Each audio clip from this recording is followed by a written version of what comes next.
எல்லாருக்கும் வணக்கம். Welcome to cooking language.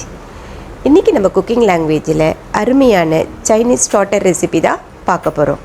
இந்த ஸ்டார்டர் ரெசிப்பியை உருளைக்கிழங்கு வச்சு தான் நம்ம செய்ய போகிறோம். ஹனி சில்லி பொட்டேட்டோ ரெசிப்பியை எப்படி செய்யறதுன்னு நம்ம வீடியோக்குள்ளே போய் பார்க்கலாம். இது வரைக்கும் நம்ம குக்கிங் லாங்குவேஜ் சேனலை சப்ஸ்கிரைப் பண்ணாதவங்க சப்ஸ்கிரைப் பண்ணுங்கள், லைக் பண்ணுங்கள், பெல் பட்டனை ப்ரெஸ் பண்ணுங்கள். வாங்க வீடியோக்குள்ளே போய் ஹனி சில்லி பொட்டேட்டோ ரெசிப்பியை எப்படி செய்யறதுன்னு பார்க்கலாம். இந்த பொட்டேட்டோ ரெசிபியை செய்யறதுக்கு 3 பொட்டேட்டோவை எடுத்துக்கிட்டோம். பொட்டேட்டோவை நல்லா தோலை சீவிட்டு நம்ம ஃப்ரெஞ்சு ஃப்ரைஸ்க்கு கட் பண்ணுவோம் இல்லையா, அதே போல் நீல வாக்கில் இந்த ஷேப்பில் நம்ம கட் பண்ணி எடுத்துக்கலாம்.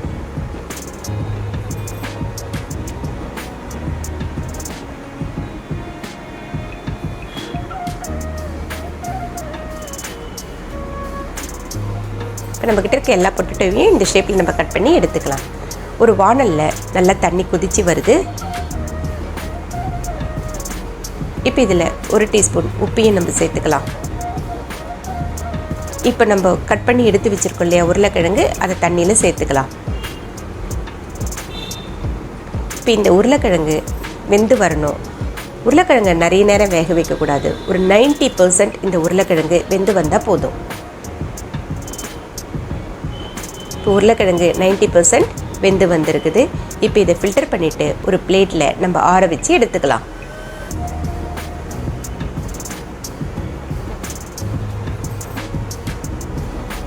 இப்போ உருளைக்கிழங்கு நல்லா ஆறி வந்திருக்குது.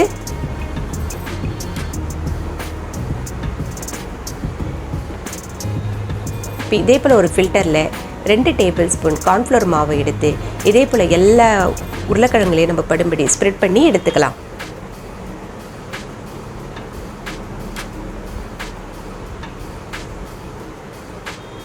இப்போ இது எல்லாத்தையும் நம்ம நல்லா கலந்து எடுத்துக்கலாம்.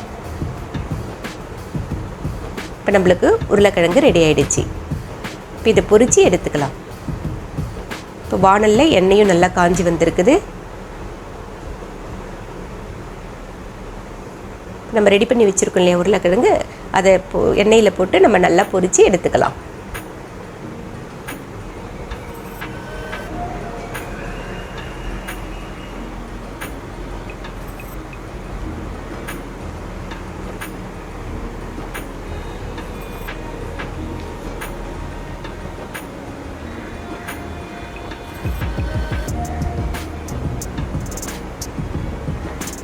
கோல்டன் ப்ரௌன் கலர் வர வரைக்கும் இதை நம்ம எண்ணெயில் போட்டு பொரித்து எடுத்துக்கலாம்.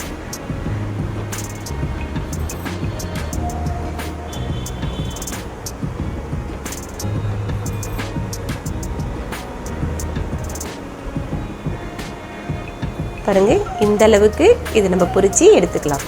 இதே போல் நம்மக்கிட்ட இருக்க எல்லா உருளைக்கிழங்கையும் இதே போல் பொரித்து எடுத்துக்கலாம்.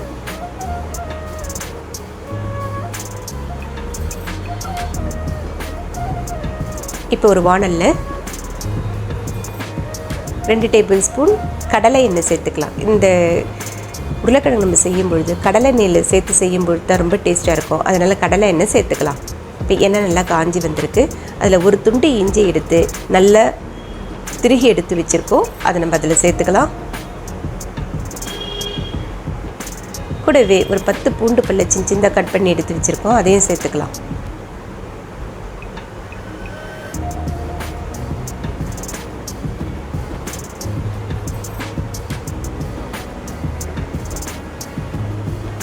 இஞ்சும் பூண்டும் நல்லா வதங்கி வரணும், அதனால் நல்லா வதக்கி எடுத்துக்கலாம்.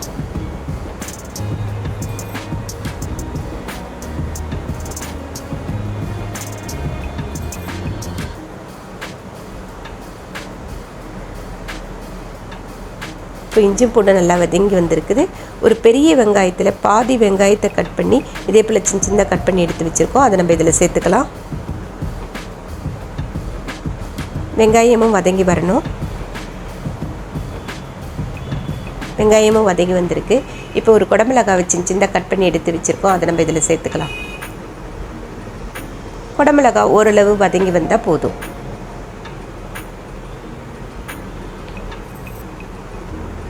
குடமிளகாவும் நல்லா வதங்கி வந்திருக்குது.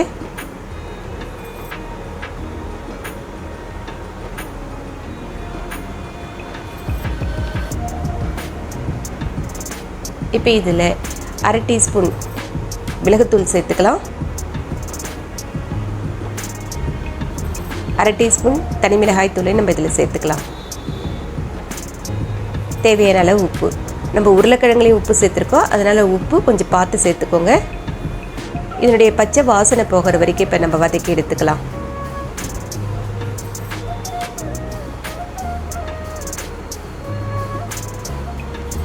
இப்போ இதில் 1 table spoon soya sauce, 2 table spoon chilli sauce, red chilli sauce, இது எல்லாத்தையும் நல்லா கலந்துக்கலாம். கூடவே 2 டேபிள் ஸ்பூன் டொமேட்டோ சாஸையும் இதில் நம்ம சேர்த்துக்கலாம்.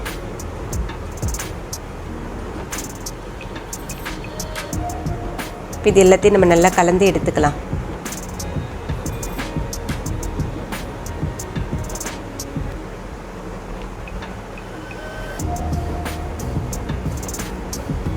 இப்போ இதில் கொஞ்சமாக கொத்தமல்லியும் நம்ம சேர்த்து நல்லா கலந்துக்கலாம்.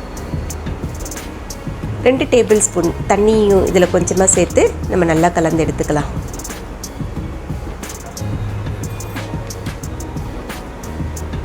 இப்போ இதில் நான் 2 டேபிள் ஸ்பூன் ஹனி சேர்த்துருக்கேன். அது எடிட்டிங்கில் கட் ஆகிடுச்சு. நீங்கள் 2 டேபிள் ஸ்பூன் ஹனியை இந்த ஸ்டேஜில் சேர்த்துக்கோங்க.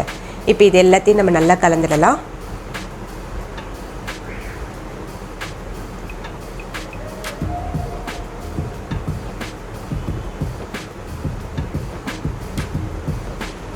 இப்போ நம்ம வறுத்து எடுத்து வச்சுருக்கோம் இல்லையா உருளைக்கிழங்கு, அதை இதில் சேர்த்துக்கலாம். இது எல்லாத்தையும் நல்லா கலந்துடலாம்.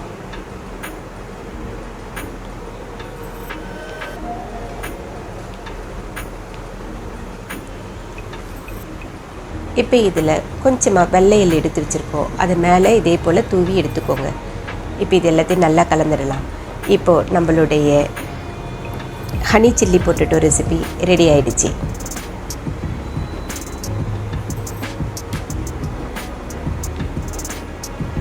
இந்த ரெசிப்பியை குழந்தைங்களுக்கு செஞ்சு கொடுத்தாக்கா ரொம்ப விரும்பி சாப்பிடுவாங்க. நீங்களும் இந்த ரெசிப்பியை ட்ரை பண்ணி பாருங்கள். இந்த ரெசிப்பியை ட்ரை பண்ணி பார்த்துட்டு உங்களுடைய கமெண்ட்ஸை கமெண்ட் செக்ஷனில் சொல்லுங்கள். இது வரைக்கும் நம்ம சேனலை சப்ஸ்கிரைப் பண்ணாதவங்க சப்ஸ்கிரைப் பண்ணுங்கள், லைக் பண்ணுங்கள், பெல் பட்டனை ப்ரெஸ் பண்ணுங்கள்.